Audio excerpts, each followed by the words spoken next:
Hyundai is launching an electric city car for around $20,000. Expected to arrive in 2024, it won't be the only limited electric model Hyundai has launched.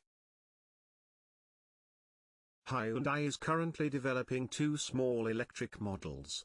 At least one of these will replace the Hyundai i10 and is expected to retail for less than €20,000. The replacement for the i10 will be a city car, while another upcoming EV will be a bit bulkier, but equally compact and affordable.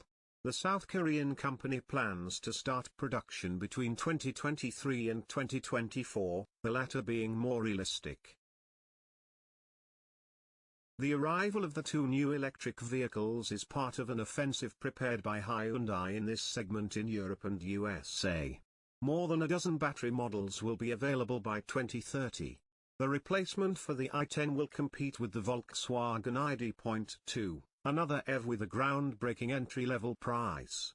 Skoda and Cupra will also be present in this segment. Hyundai's new electric vehicles are powered by BorgWarner engines. Maximum power is around 180 horsepower, although the Korean manufacturer can reduce this number depending on the model. The development of these small electric vehicles comes at a time when the outlook for internal combustion engine vehicles in cities is currently bleak. The reason for this is increasingly stringent emissions regulations, which make it difficult to make such polymers profitable without selling them at high prices.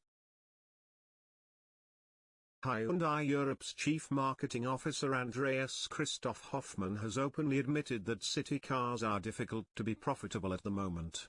Hybridization is certainly not an acceptable solution due to the escalating costs involved.